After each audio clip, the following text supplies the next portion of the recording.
Yeah, moving on to some Disney talk. So over the last few months or so, weeks, and very soon it's D23, their giant expo where Disney announces so much of what's going to be coming out, whether it's movies, TV shows, Disney Plus, Marvel, Star Wars, theme parks, and everything. And that's kind of where I'm going to kind of spend most of this time talking about is kind of stuff what I'm hoping for in terms of D23. Not only that, some of the new things that have come out to Walt Disney World in particular, with Tiana's Adventure now opening up, and now the new Country Bears back opening up and everything, and everything kind of changing there in the last month or so, or pretty much since the last time I've talked Disney-wise, since I think I talked, the last time I had a Disney kind of talk kind of thing was back in December, where I kind of compared a Disney vacation to a beach vacation, which could be more relaxing. If you want to check that out on my MikeWitmer Podcast page, I'll link that down below,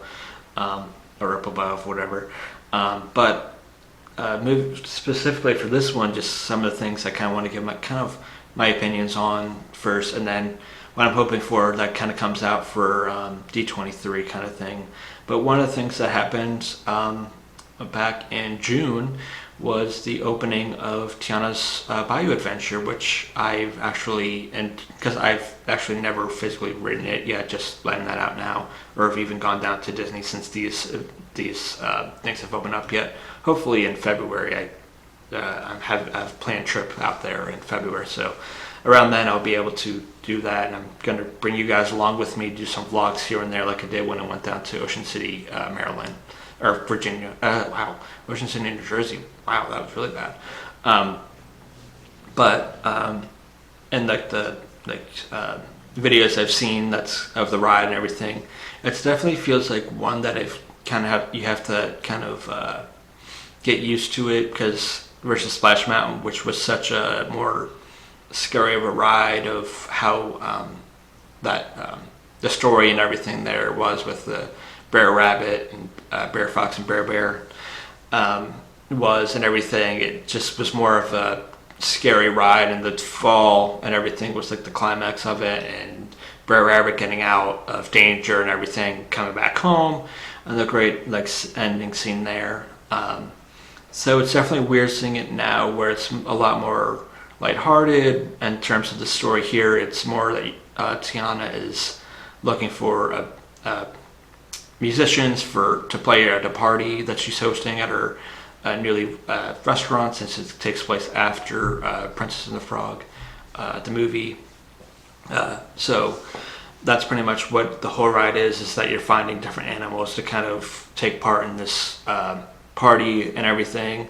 So by the end, by the drop, instead of it being a terrifying thing, are you going to make it out in terms of Bear Rabbit? Before it was Splash Mountain, now it's a matter of, because you were just been broken down by Mama Odie, and just because you're trying to find little frogs and stuff like that, and the scene prior to it of different animals to kind of bring to the party and everything. So by the time you're going down down the splash and everything, or the big drop, Mama Odie is bringing you back to life size kind of thing. So by the time that happens, and the end scene and everything is you at the party with all the and everything, just trying to sing everyone, kind of having a great time, all the animals you kind of saw throughout your adventure and everything. And it's definitely a cute ride. I can see why people enjoy and everything.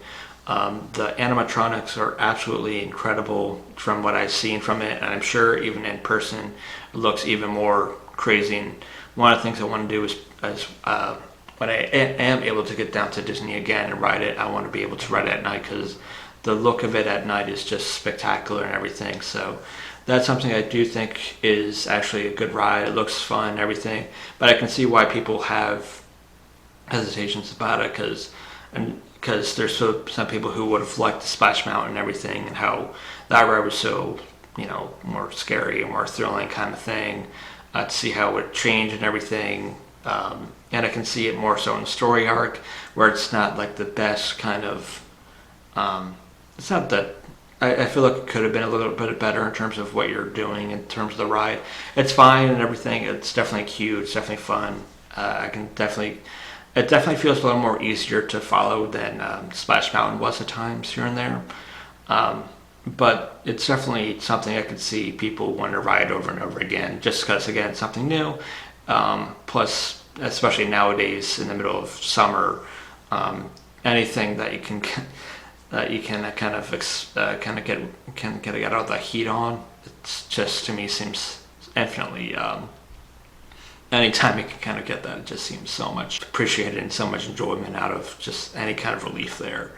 But the other thing that's happened, and this happened, I guess, last week I think it officially opened, was, or maybe the week before, I forget when, but Country Bears had a new refurb, and they kind of changed it to now where they play more actual, like, Disney songs from their different movies here and there and everything. Like, I think one of the things is Remember Me, from Coco and everything.